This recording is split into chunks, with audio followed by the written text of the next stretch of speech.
She never expected Christmas Eve to hurt this much. The cold wind outside the little cafe felt gentler than the sting in her chest.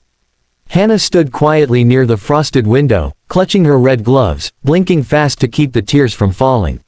She had already practiced her smile, rehearsed polite greetings, and even forced herself to hope, just a little, that maybe tonight she wouldn't spend Christmas alone. But her blind date had taken one look at her, whispered something under his breath, and walked out before even sitting down.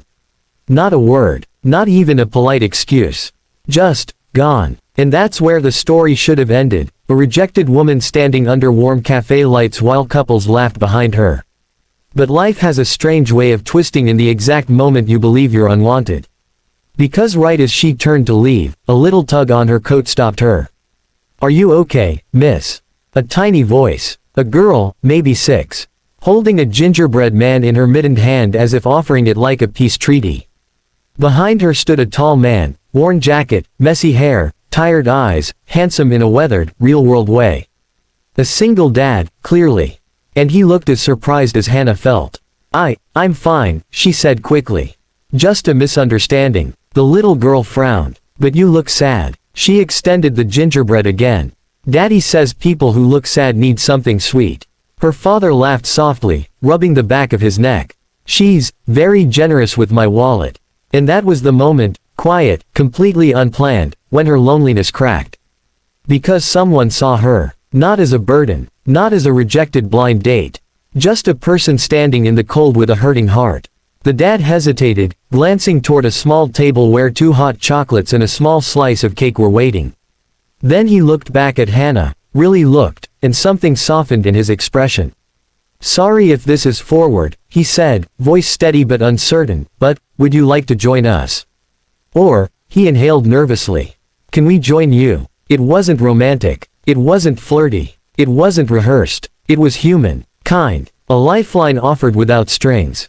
Hannah didn't trust her voice. She simply nodded. They sat together at her small table near the window.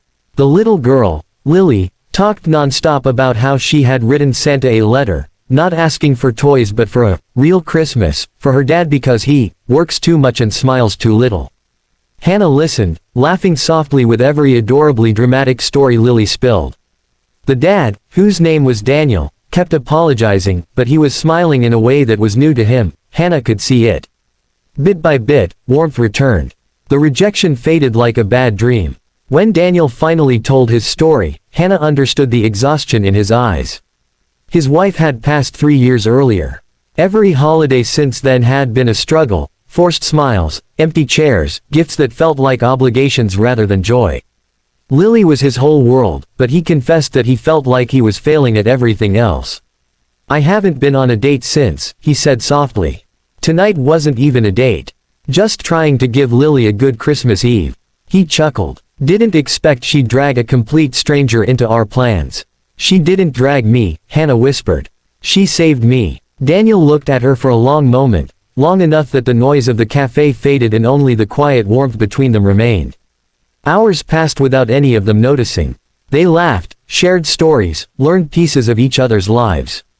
Hannah found herself opening up in ways she normally never would. How she'd moved cities for a fresh start, how she'd been rejected on dates before, how she'd started to believe she wasn't meant to be loved at all. Daniel's face tightened. Anyone who didn't see your worth wasn't meant for you. For the first time that night, she didn't turn away from someone's admiration.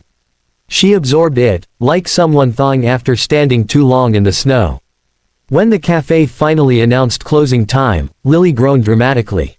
"But we didn't even finish talking," she protested, clutching Hannah's hand as if they were old friends.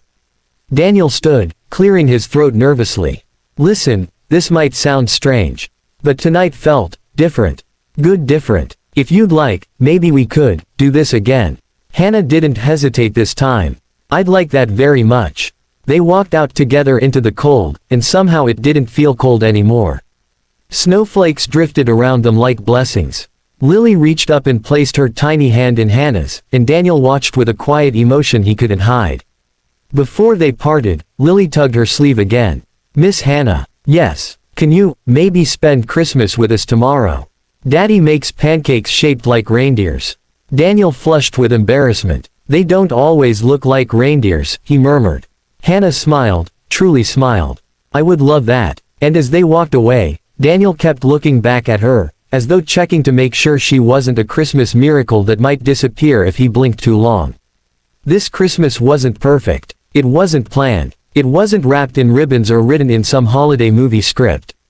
But it was real, kind, healing. Because sometimes the most beautiful moments begin right where something breaks. Sometimes rejection is simply life clearing the path for something gentler to arrive. And sometimes a single dad and his brave little girl walk into a stranger's evening and remind her that she is worthy, of warmth, of connection, of being chosen.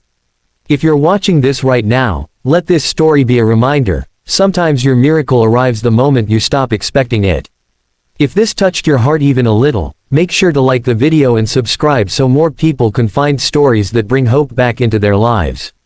Your support helps this channel continue sharing these healing, emotional journeys. And who knows, your next chapter might already be walking toward you, just like Daniel walked toward Hannah on that snowy Christmas Eve.